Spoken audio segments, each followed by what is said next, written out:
6:42 a.m. Atlanta Hartsfield-Jackson International Airport. The terminal hummed with its usual quiet chaos. Business travelers balancing coffee and deadlines, weary parents corralling restless children, and flight attendants gliding like silk through the crowd. Miles Carter entered the Skylux Airways private lounge with the composed confidence of a man who belonged everywhere and no longer needed to prove it. Tailored charcoal suit, crisp white shirt, no tie. His clean-shaven face betrayed only a trace of fatigue beneath an otherwise impenetrable calm. Known more for his silence than for speeches, Miles had always been the kind of man who spoke loudest by saying the least. His assistant, Jordan, had sent the itinerary the night before. Seat 1A, as always. The lounge receptionist gave a warm, respectful nod. "Good morning, Mr. Carter." She scanned his boarding pass. "Right this way. Priority boarding starts in about 10 minutes. Miles returned the nod, took a black coffee, no cream, no sugar, and strolled toward the gate. His phone buzzed, an internal Skylux Airways memo about crew reassignments. He didn't open it. Across the terminal, in the staff restroom, Elise Rowan stared at herself in the mirror. Her appearance was flawless, blonde hair coiled tightly into a bun, uniform sharp and immaculate.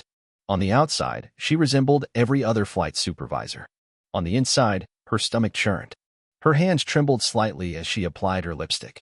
This flight hadn't been hers originally. A last-minute change had put her here. She hadn't questioned it, wasn't allowed to. But when she'd seen the passenger manifest, her hands had gone cold. Miles Carter, CEO of Carter & Mason. She knew that name. He'd been the final sign-off on her forced leave 6 months ago, after an internal review. The man whose face she'd only glimpsed once, pixelated on a Zoom call following the company's diversity audit. And now, he was about to board her plane. "Good morning," Miles said as he stepped onto the aircraft. His voice was low but clear. Elise turned on instinct, her professional smile locking into place. "Good morning, sir. Welcome aboard." Her heart thundered as she watched him walk the aisle, eyes scanning the cabin with quiet purpose until he reached seat 1A. Of course. He placed his coat in the overhead bin, took his seat, and opened a paperback copy of The Fire Next Time by James Baldwin. A junior attendant, Casey, leaned in. "Isn't that Laurel DeWitt's seat?"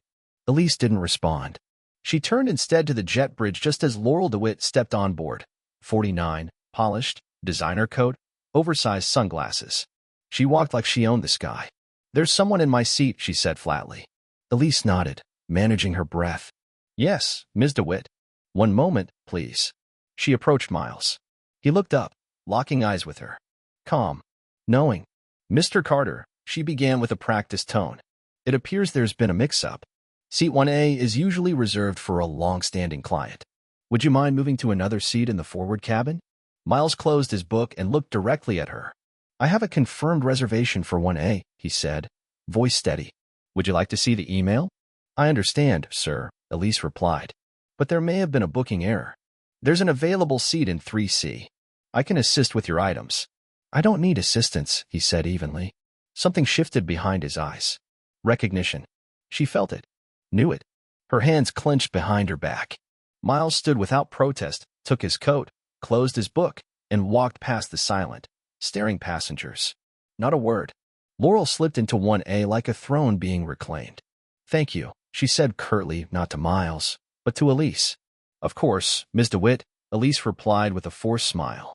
7 minutes later, everything changed. A second crew boarded, led by Senior Officer Joan Mallory. Elise watched as Joan whispered in her ear and handed her a folded paper. "Is there a problem?" Elise asked. Joan's lips barely moved.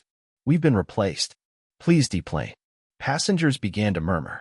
A few lifted their phones. The replacement crew moved in swiftly, without addressing the outgoing team. Elise walked the aisle in silence. She glanced once toward seat 3C. Miles Carter sat still, his book closed in his lap, unreadable. He had spoken no words. But somehow he had said everything. The plane hadn't moved, yet the atmosphere had. Subtle, yet seismic. People sensed the shift.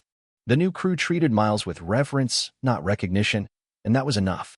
The man in 3A, a finance type, leaned toward him. "Excuse me, are you Miles Carter?" Miles glanced up. "I am. I read about you. The strategist, right? That Bloomberg profile? You're kind of a legend." Miles nodded. "Nothing more. Crazy what happened up there. They switched the whole crew. Never seen that before. Was it, like, An operational thing, or I wouldn't know, Miles said. And that ended the conversation. Miles opened his laptop. A folder sat untouched for months. Rowan termination records. He opened it now. It had started with minor complaints. Tone. Missed apologies. Then leaked screenshots from a group chat. Jokes, slurs, toxic sarcasm. HR had investigated. Miles had signed off on the termination. Elise never asked for a meeting. She had left quietly. Until legal quietly reinstated her after arbitration. In the terminal, Elise paced. I need to speak with Ops. Not the main line. Put me through to Hal Dinton. She waited, fury rising. We got an override order, Hal finally said. From executive risk. Flagged incident. I don't have full details. Flagged by who? Hal hesitated. Tops. Carter-level Tops. She closed her eyes. Of course it was him. Back in the air, Laurel sipped champagne, oblivious. She hadn't even glanced at Miles since claiming the seat. She read a fashion magazine. At one point, she called the attendant. This seat feels off. Is this even the refurbished model? I believe so, Ms. DeWitt. Make sure it stays that way. I know the people who run this airline. Across the aisle, the young man in 3A whispered to his partner. That guy? He didn't even argue. Like you knew. He is somebody, the woman replied. Miles closed the laptop. Enough files. Enough noise. 3 years ago, it had happened before. A flight. A hotel. A golf club. Always subtle. Always explainable. But this time, it had a name. Elise Rowan. He hadn't wanted revenge. He wanted clarity. And now he had it. The plane landed. The city blurred past outside the black Lincoln waiting curbside. In the back seat, Miles opened an email. Subject, Incident Review Flight 2711. Attached, HR files. Arbitration records. Request, formal review under Section 4.9. He didn't answer. Not yet. That afternoon, he sat in a boardroom at Skylux HQ, 12 seats. Bottled water. Polished silence. Judith Lynn, chairwoman of the board, spoke first. Mr. Carter, thank you for handling the matter with discretion. We reviewed the footage. Ms. Rowan's conduct was instructive. Was it? Miles asked. We placed her on administrative leave, Judith said. Union notified. We suggest handling it internally. Miles looked out the window. Then back. She shouldn't have been on that plane. I signed her termination after verified misconduct. Racially charged commentary. I assumed it stood. Instead, she was quietly reinstated. Silence. That wasn't a clerical error. She recognized me. That was personal. A younger board member interjected. Michael, if I may. You may not, Miles said. Calm. Final. What do you suggest? Judith asked. Clean house. Start with accountability. Reinstate the ethics committee. Independent authority. No more quiet reinstatements. And if we don't? Miles adjusted his cufflinks. Then I sell my shares. Loudly.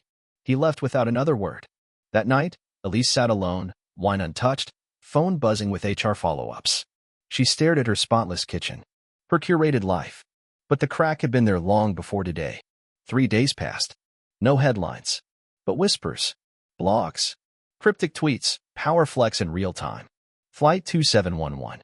Some CEOs speak in silence. Skylux issued a vague statement. We do not tolerate discrimination. No names. Then came the unexpected.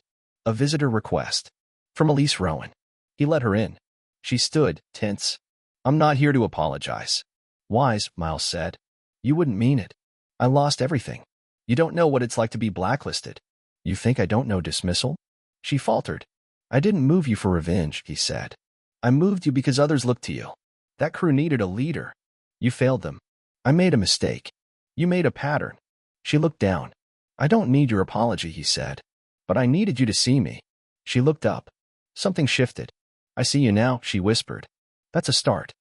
By the next week, change moved. Not loud, but real. Internal memos. Ethics committee reinstated. Anonymous portal live.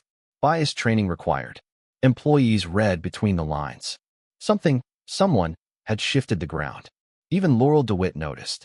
Her usual pre-boarding email came altered. Seat 1A no longer guaranteed. Policies under review for equitable service. She forwarded it to her lawyer. Not to sue. Just in case. At Carter and Mason, Dana sat across from Miles. 3 airlines want meetings. They heard what happened. They want a consultation? They want a spine. He smiled faintly. I'm not for sale, but I'll talk. Later that week, Miles flew again. Not 1A. Seat 2D. Still first class. Still quiet. But not seen. The crew was younger. More diverse. They greeted each passenger the same. It wasn't perfect, but it was better. A sparkling water. A polite smile. No recognition. And that was the point. He opened a file, flight level initiative, mentorship proposal. Not shared yet, but soon. Elise took a new job with a regional airline. Less pay, shorter routes, but a real start. When asked why she left Skylux, she said, I forgot who I was supposed to be. She didn't mention Miles by name, but his silence stayed longer than any reprimand. Back at HQ, Dana entered. Judith called. They want you to chair the new ethics committee. I'm not getting involved. He paused. Maybe it's time someone did. She handed him a file. He read it. Effective immediately, Skylux Airways Executive Conduct and Equity Committee, chaired by Miles Carter. No fanfare, just structure. Later, a young man stopped him. I was on that flight. I didn't say anything. I should have. Next time, Miles said, say something. 6 months later, Skylux held its first Leadership and Legacy Forum. A session stood out. Listening and leadership. A conversation with Miles Carter. He sat alone. No slides. No moderator. 6 months ago, I was asked to leave my seat. I didn't argue. I stood up. Not because I agreed, but because I didn't need to prove anything. Because the moment wasn't just mine. Silence. Then, power is meaningless if it protects only you. Applause. Measured, but real. Weeks later, in a mentorship circle at the Newark Training Center, a name badge appeared. E. Rowan. She didn't lead. She listened. At the end, she approached the trainer. I appreciate what you're building. I read your file. I know who you are. Do better this time. I intend to. Laurel never returned. Moved to private charters. But her shadow lingered. In his office, an intern asked, was it hard not fighting back? Miles smiled. I did fight, just not the way they expected. She smiled back. There's power in silence, he said. But justice lives in structure. And I prefer the second. That night, he watched planes cross the sky above the city. It was never about seat 1A. It was about every room where someone builds the table but is denied the chair. He didn't need the seat anymore. He had the table. And now, he wasn't sitting alone.